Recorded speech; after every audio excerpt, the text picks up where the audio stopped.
The inbox had 847 unread messages. The oldest one was 63 years old. Yusra Malik stared at the screen. She had not moved in 4 minutes. The analyst standing behind her, a young man named Owen Price, had stopped breathing somewhere around minute 2. He could feel the silence coming off her like heat off an engine block. "Owen," she said. "Commander, when did you find this?" "This morning." The auto archive filter was flagging them as low-priority diplomatic correspondence. The system marked anything from an unregistered sender domain as secondary. The Galactic Council's domain wasn't in our approved registry, so every message they sent for 63 years went directly into the spam folder. The secondary correspondence archive. The spam folder. Owen. He did not argue. "Yes, ma'am." Yusra scrolled. She did not read. She scanned subject lines the way a person scans a car crash, not wanting to look, unable to stop. Mandatory attendance. Civilizational classification hearing, 2061. Follow-up, civilizational classification hearing, second notice, 2062. Final notice, civilizational status review Earth Sector, 2063. Invitation, Annual Galactic Council Summit, attendance required for recognized civilizations, 2064. Ray, Earth's absence from annual summit, formal inquiry, 2064. Ray, Earth's absence, second formal inquiry, 2065. She stopped scrolling at 2067. There were still 800 more messages below it. "Where is Director Calloway?" she asked. "In a budget meeting." "Pull him out." "He's with the Senate Oversight Committee." "Pull him out." Owen left. Yusra did not watch him go.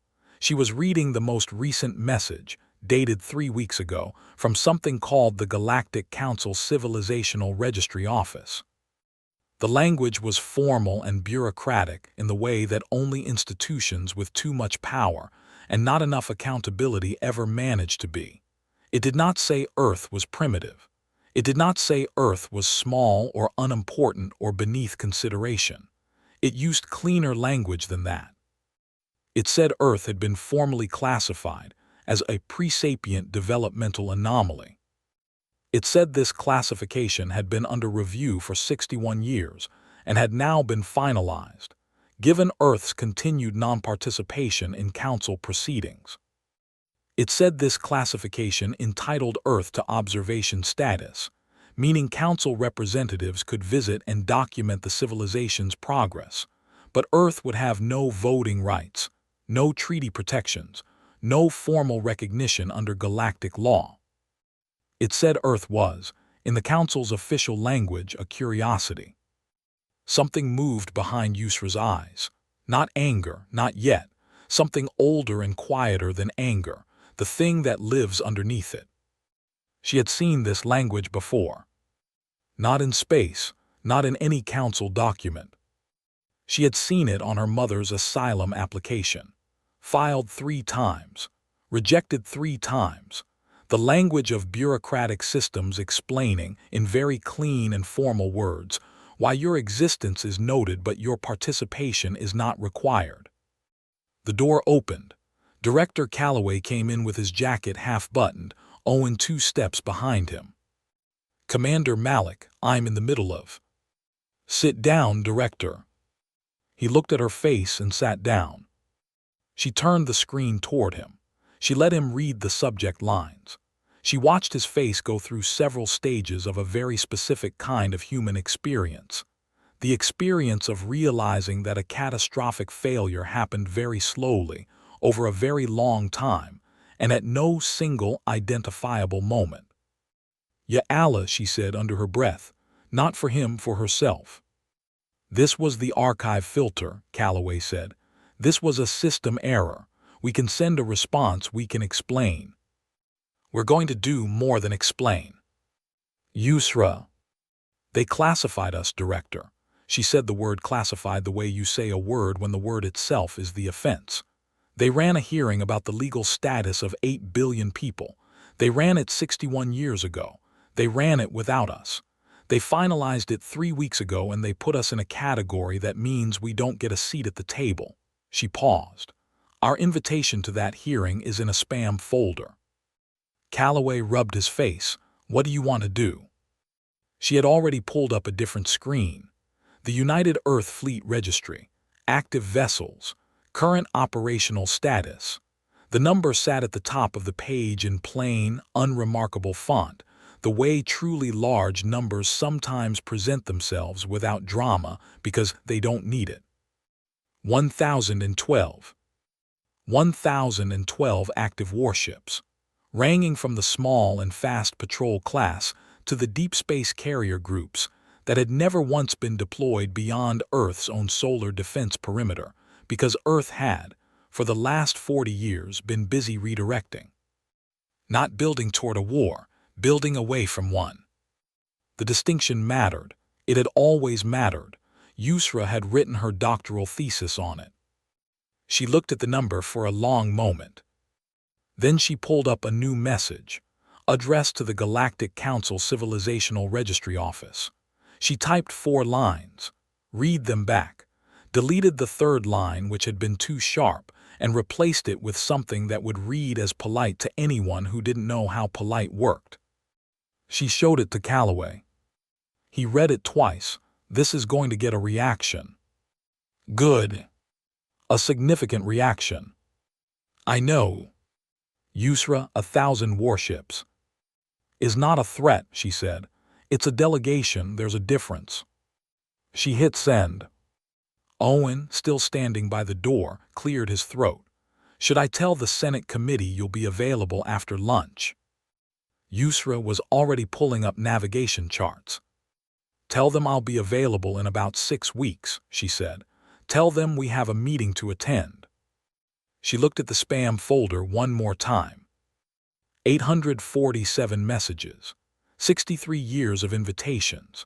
63 years of Earth being somewhere else, doing the hard and ugly work of surviving itself, while the galaxy held meetings about what to call the quiet little planet that never showed up. She closed the folder. They were going to show up now. The thing behind her eyes that was older and quieter than anger settled into something that felt, if she was honest, a lot like purpose. She had her mother's jaw and her mother's patience. Both had been tested by worse rooms than this. A Galactic Council chamber was just another room. She would bring a folding chair if she had to. The Valorian diplomat's name was Satha, and she glowed soft amber when she was professionally neutral, which was most of the time. She had been dispatched to Earth as a courtesy, a formality.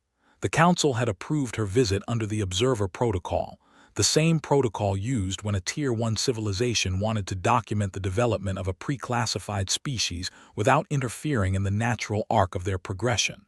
She had done this work before. She had visited 3 pre-sapient worlds. They had all been fascinating in the particular way that small and earnest things are fascinating. She had written good reports. She had felt something like fondness for the creatures she observed. She had not expected Earth to send a car. Not a diplomatic shuttle, not a ceremonial escort vehicle. A car. A black, ground-running, road-bound vehicle that arrived at her landing site on time, driven by a human named Philip Ockhaffer who shook her hand without hesitation, did not react to her bioluminescence in any way she could read, and asked if she needed the air temperature adjusted. She said she was fine. He said long flight. She had traveled 6 light years. She said yes. He nodded like this was completely reasonable information to receive before 8 in the morning, and merged into traffic. Satha looked out the window. She had studied Earth from orbital scans and Council data files. She had read the historical records, as much as the Council maintained, which was not extensive given the civilization's non-registered status. She had expected something consistent with a Tier 2 developmental civilization, organized settlements, primitive transit infrastructure, resource consolidation patterns consistent with early industrial expansion. What she saw out the window did not look primitive.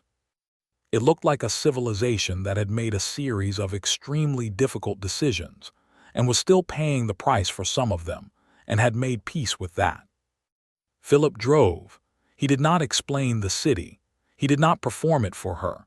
He existed in it the way people exist in places they have known all their lives, without self-consciousness, without distance. She found this more disorienting than anything else. They arrived at the shipyard at 800 hours. Admiral General Kofi Asante was waiting at the entrance. He was 61 years old and built like something that had been tested by weather over a long period of time and had simply declined to change shape. He shook her hand. His grip was steady and entirely without aggression, which was somehow more intimidating than aggression would have been. "Welcome to Dock 7, he said. He did not give her a presentation. He did not hand her a briefing packet. He simply walked, and she followed, and the shipyard opened around them like a sentence that kept adding clauses. Dock 7 held 43 vessels in various stages of maintenance. They were large, not the largest she had seen. The hegemony of craft maintained ships that made these look modest, but large and numerous, and clearly not ceremonial. These were working ships. The humans moving across them moved the way people move when the work is not for performance. Fast and specific and completely indifferent to being watched. "How long has this dock been operational?" she asked. "This specific dock? Since 2019. But the program it's part of, the Unified Fleet Infrastructure Initiative, started in 2041. "And how many docks are there?" Kofi looked at her with the particular stillness of a person, deciding how much of the truth is kind to deliver at once. "We can walk through them if you like." They walked through Dock 8, Dock 9, Dock 10, Docks 11 through 16, which were connected by a transit rail that took 12 minutes to traverse. Dock 17, which was the largest and which held a class of vessels Satha had no catalog entry for. By the time they reached the observation level above Dock 22, her bioluminescence had cycled through amber to pale gold, to a color she had not shown in a professional context in many years. She was not cold. She was not performing a response. The color simply happened to her. "You had wars," she said. She said it the way a scientist states a variable. "Constant wars for millennia." "Yes," Kofi said. "With each other." "Yes." She looked at the ships, at the humans on them, at the particular economy of movement that comes from people who have been doing something long enough that the doing is in the body. "And then you stopped." "Mostly," Kofi said, "we redirected." That word sat in the air between them. Redirected, the kind of word that does enormous work quietly. She thought about what redirected meant in the context of a species that had been at war with itself for the entirety of its recorded history, and had then, over the course of roughly 40 years, pointed that energy somewhere else, not out of peace, not from some sudden flowering of interspecies love, from what she could read in the data, from nothing more elevated than practical necessity. They had looked at each other across the last major ceasefire and done a very human calculation. They had decided that killing each other was expensive, and that building was cheaper, and that if they were going to build, they might as well build something that would last. So they had. "The Council classification," Satha said carefully, "describes Earth as pre-sapient, as a developmental anomaly." Kofi didn't look at her. He was watching a repair crew working on the underside of a carrier 3 docks below them. "I know what the classification says." "Does that bother you?" He considered the question with what she was beginning to recognize as characteristic Kofi Asante thoroughness. The quality of a person who does not give answers they haven't thought about. "My grandmother," he said, "was born in a village in Ghana that didn't appear on any official map until 1987. The regional government had a classification system too. The village was listed as an unregistered rural settlement, ineligible for infrastructure, ineligible for formal school funding, ineligible for medical supply chains." He paused. She lived in that village for 60 years. It existed for hundreds of years before that. Satha waited. The map not having it didn't make it not real, Kofi said. It just made the map wrong. She turned back to the ships. The pale gold was still in her skin. She could not make it stop. Your message to the council, she said. Commander Malik's message. It said you were coming to the next meeting. Yes. The next meeting is in 3 weeks, in the Outer Rim Council chambers. I know. That is 6 light years from here. I know. You have had no diplomatic presence, no registered ships, no council recognition. You have never attended a session to arrive with. We'll have our paperwork in order, Kofi said. We've been working on it. He said this with the particular serenity of a man who had been working on something for longer than most people understood. Satha had a question she had been holding since Dock 7. She held it for another moment. Then she asked it. How many ships are you bringing? Kofi finally looked at her. The expression on his face was not pride. It was not a performance of power. It was something quieter and more durable than either of those things. It was the look of a person who has prepared for a very long time for something that is now, finally, beginning. Enough, he said, to make the point without making a threat. She thought about that on the ride back to her shuttle. Philip drove. He did not speak. The city moved outside the window. She watched it and thought about what the word redirected actually meant when you said it out loud. It meant that everything Earth had ever put into destroying itself, every weapon, every strategy, every engineering mind that had ever designed a thing to end another thing, had been turned around. Not disarmed, not dismantled, turned around. And pointed outward. Her report to the council that evening was 6 pages longer than standard. She labeled it Priority Urgent, which she had never done before in her career. Then she sat with the amber of professional neutrality and watched it fail to fully return. The pale gold stayed. She did not know a word for what Earth was. She had been trained in 11 galactic standard classification systems. None of them had a category for this. A civilization that had been burning itself to the ground for 10,000 years and had then, for reasons that were almost entirely practical, decided to stop. She thought about Kofi's grandmother's village, on no map, ineligible for everything, still there. She thought about 1,000 ships holding still in the dark. Still there. Still there. She filed her report. She went asleep. She dreamed in the way her species dreams, in color rather than image, and the color was not amber. It was something she had never dreamed before. Something that had no name in her language. She thought, in the loose logic of half-sleep, that Earth probably had a word for it. Earth seemed to have words for a lot of things that the galaxy had not yet found necessary to name. The folding chair was Yusra's idea. The council chamber had assigned Earth a visitor's observation alcove, a glass-walled box on the upper tier normally reserved for non-registered entities, journalists from allied worlds, and educational delegations from pre-sapient civilizations who had earned temporary access through the developmental observation program. It had no table. It had no communication terminal. It had padded bench seating and a water dispenser that did not work. Yusra looked at it for approximately 4 seconds when they arrived. Then she went back to the transport, found a folding chair from the equipment supply, carried it through the main corridor of the Galactic Council chamber, past 214 registered delegations who watched her with a variety of expressions ranging from confusion to deep concern, and set it down on the floor of the main chamber. At the table, not in the glass box, at the table.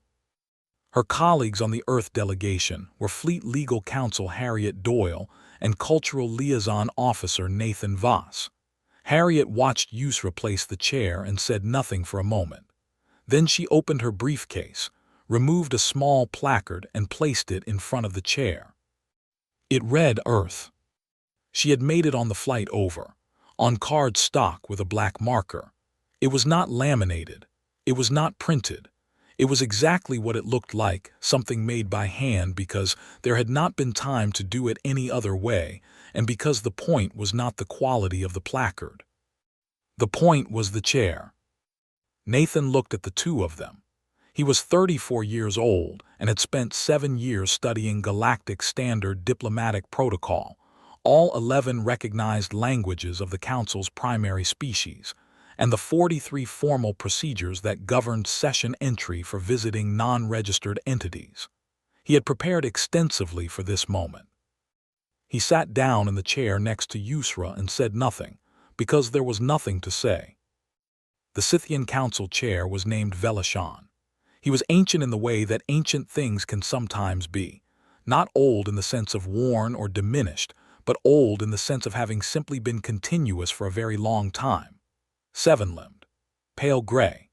His species registered stress as a physical shedding of their outer dermis layer, which the council literature referred to as a stress molt, and which looked, to human eyes, like a person slowly generating dandruff in real time.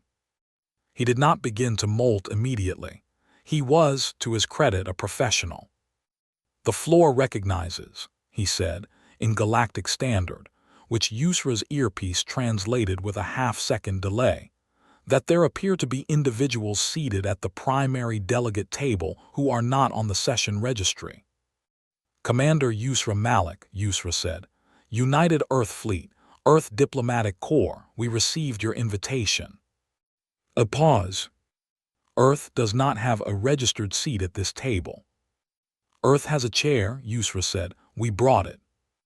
Across the chamber, 214 delegations were doing what delegations do when something unprecedented happens in a room that has not had anything unprecedented happen in a very long time. They were reacting. The reactions were varied. Several species reacted in colors, several in sound frequencies. Several simply sat very still, which Yusra recognized as its own category of reaction. Satha, the Valorian diplomat, was seated in the Valorian delegation box on the mid-tier. Her bioluminescence was pale gold. She had been pale gold since she arrived. Yusra noticed this and filed it somewhere useful. Velashan consulted something off-screen.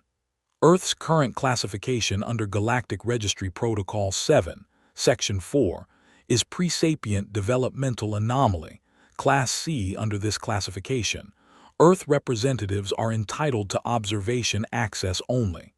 Participation in primary chamber proceedings is not. Yusra placed a document on the table. It was printed, bound, 1,412 pages. She placed it without ceremony, the way you place a thing when you want the thing to speak for itself. "Earth's formal response to the presapient classification," she said, "including a full review of the evidentiary basis for the original 2061 hearing, the procedural irregularities in a hearing conducted without the subject civilization's knowledge or participation, and Earth's annotated commentary on every galactic treaty signed in the last 63 years that affected Earth's solar system and surrounding space without Earth's consent or representation." A longer pause. "That document is 1,412 pages, Velashan said. 1,412, Yusra confirmed. "We had time on the flight over." Harriet kept her face completely still. Nathan studied a point on the wall with great focus. The chamber was not quiet. Quiet was the absence of sound.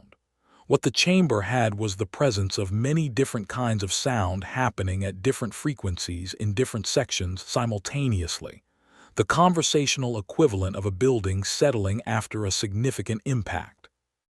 Velashan set down his materials. He seemed to be making a calculation of his own. Something about his posture shifted, not dramatically, just a degree or two, the way a professional shifts when they have accepted that the next several hours are not going to resemble what they planned. "Commander Malik," he said, "Earth's fleet registry, as of this morning's update from our monitoring systems, shows over 1,000 active vessels currently positioned at the outer edge of this system's approach corridor. Yes, Yusra said. Is this a military posture? Yusra considered the question the way her mother had considered questions from people who held forms that could say yes or no to her future. With patience, with care, with the very specific type of restraint that is not weakness but is the decision, made consciously, not to spend all of your cards at once. We were invited to a meeting, she said. We wanted to be prepared. The chamber noise shifted register. On the upper tier, a Krath delegate was speaking rapidly to his aide. The Scythian chair was, very slightly, beginning to molt.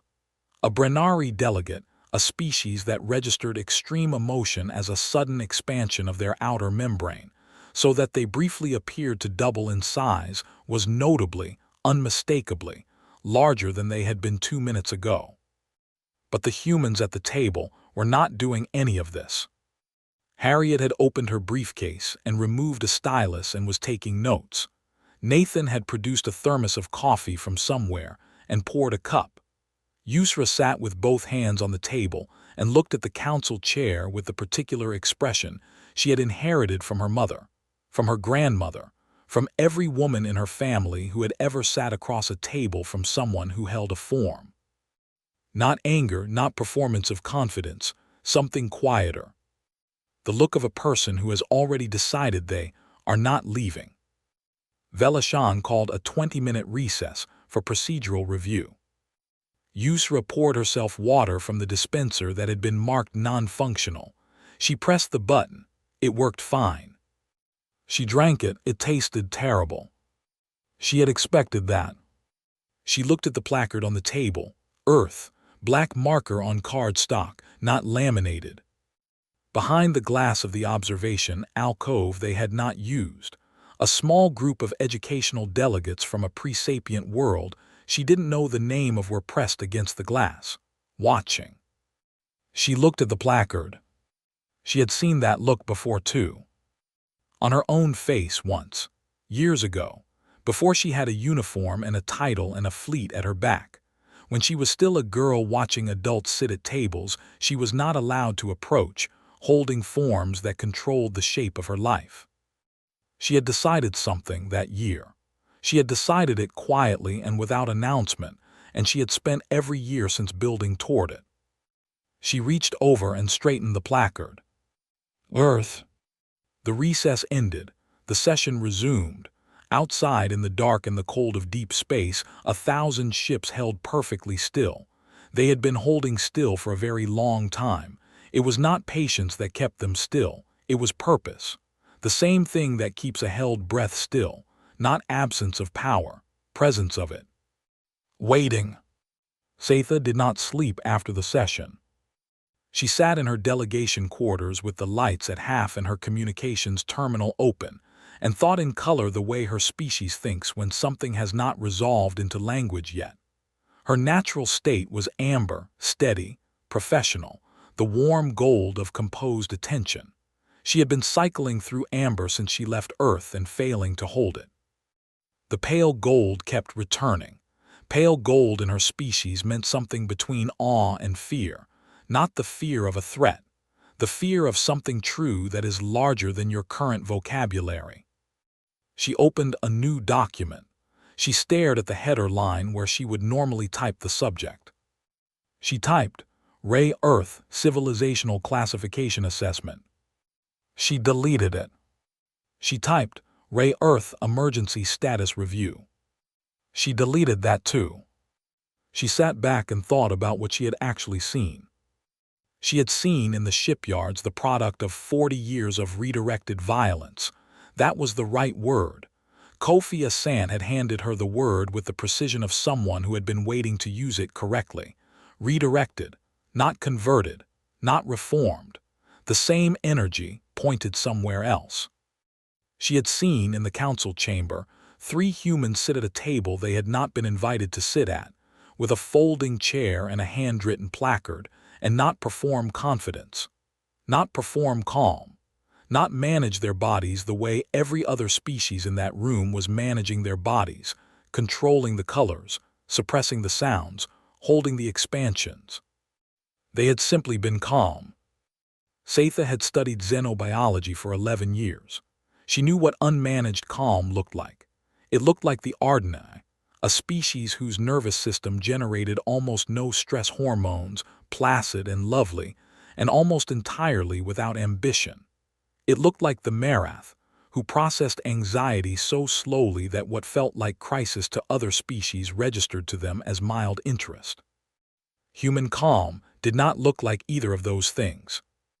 Human calm looked like a structure that had been built over time and was holding its shape under load. She had tried to explain this in her report to the council the previous week, and the words had not come. She had written 6 pages and felt, reading them back, that she had described the outside of a building she had never entered. She tried again now. The council's classification system had 4 primary tiers: pre-sapient, which meant a civilization in early developmental stages; developing, which meant emerging toward inter-system engagement; peer, which meant established spacefaring with treaty capacity; and elder, which applied to the 9 civilizations in the galaxy that predated the Council itself. Earth did not fit. She worked through the criteria methodically.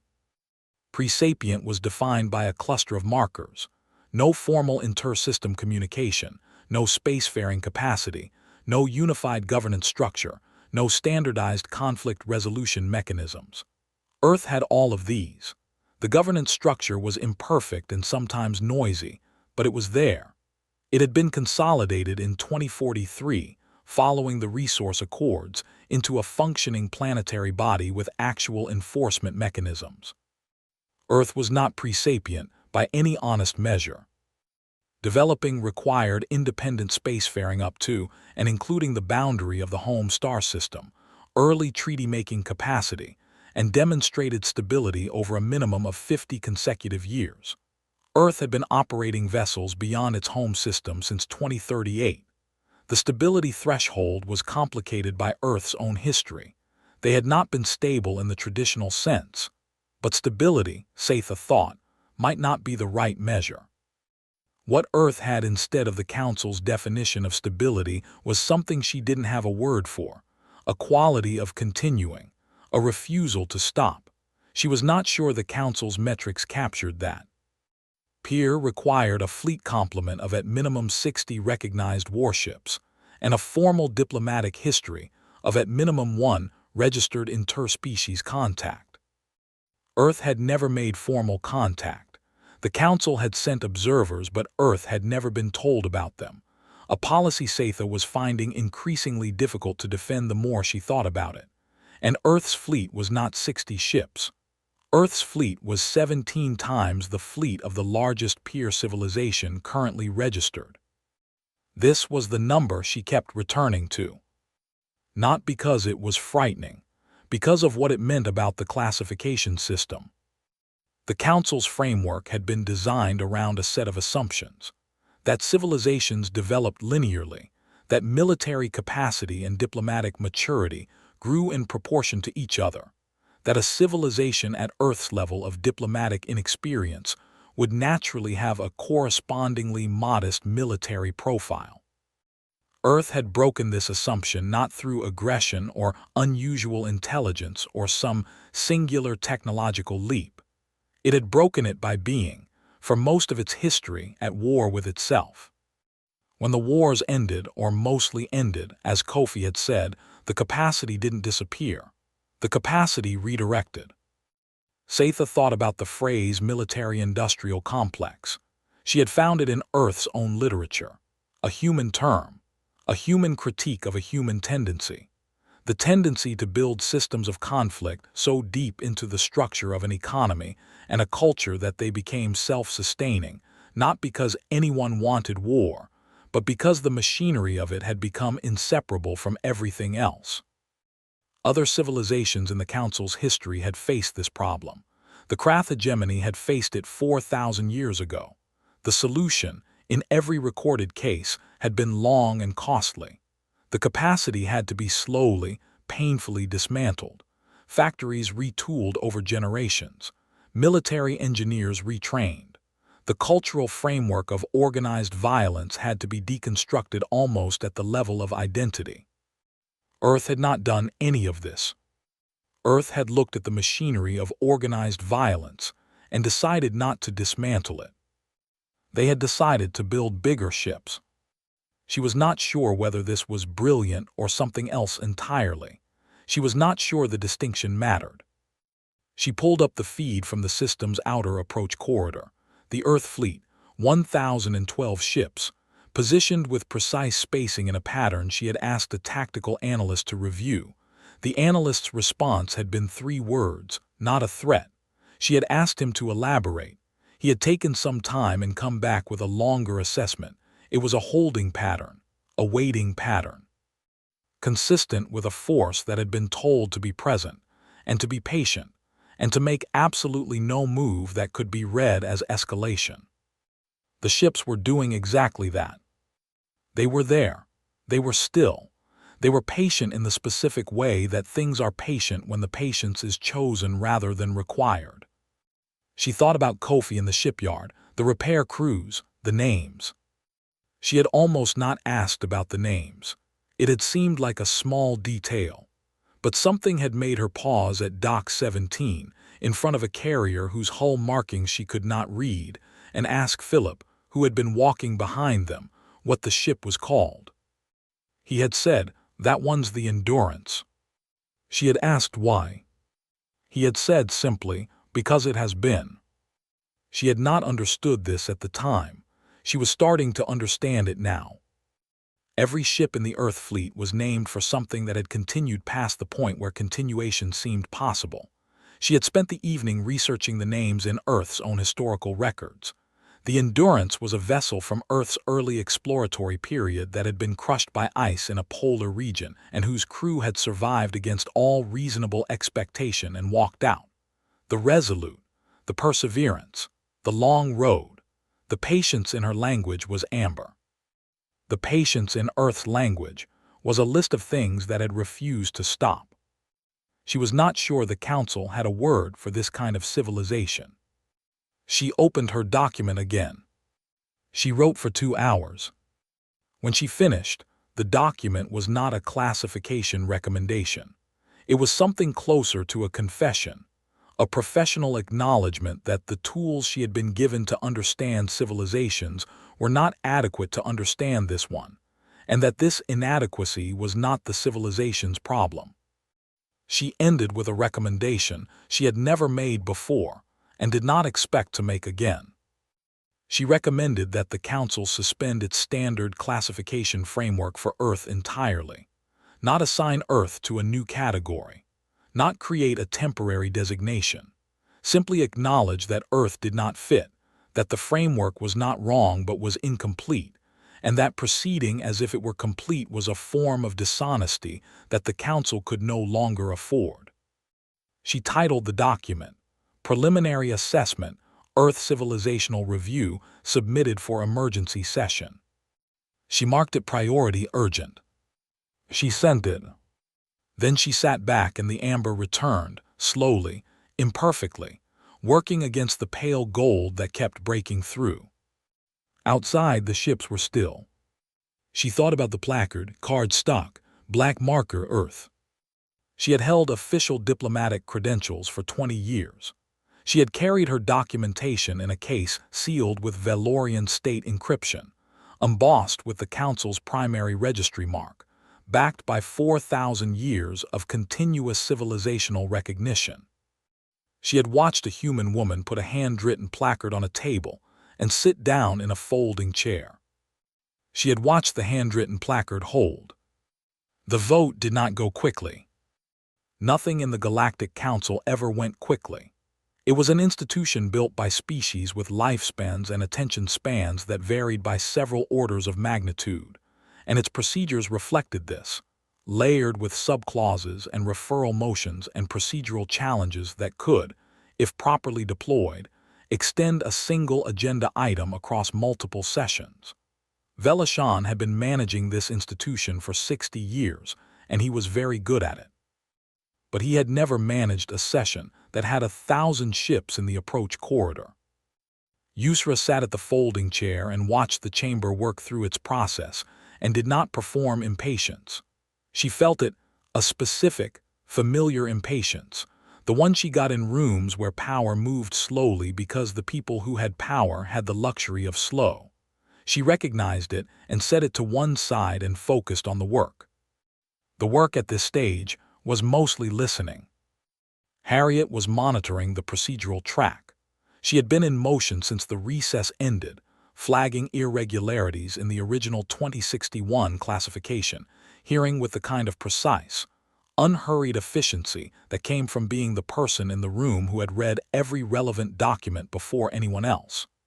She had noted, in the first hour, that the original hearing had been conducted under a provision that required notification to the subject civilization. She had produced 3 council session records showing this notification had been filed, but never confirmed as received.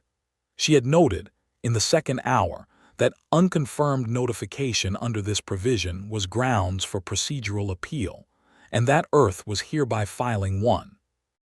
Nathan was managing communications. He had translated Yusra's opening statement into 6 Galactic standard languages before arrival, and was now handling the real-time queries coming from 7 delegations who had approached with questions ranging from genuinely curious to nakedly strategic. Yusra held the center. The Krath delegation had been the first to signal hostility. The Krath hegemony was the largest single military power in the Council, or had been, until this morning, when the Earth Registry had been entered into the public record, and the rankings had silently, irrevocably rearranged themselves. Their lead delegate, a being named Gorathul, had submitted a motion in the second hour to have Earth designated a threat civilization pending a full military review. Velashan had tabled the motion for procedural reasons. Yusra had watched this happen and understood that tabling was not the same as defeating. The motion was waiting. It would come back. She was ready for when it did. The session broke for the midday interval. Yusra stayed at the table. She ate a nutrition bar from her jacket pocket. She drank the bad water. She read the 1,412-page document she had placed on the table, not because she didn't know what was in it, but because she had found over many years that there was something useful about being seen to read your own materials in a room full of people who were expecting you to perform confidence instead. Confidence was not the point. Preparation was the point. The session resumed. 3 more delegations had submitted written questions to the Earth position.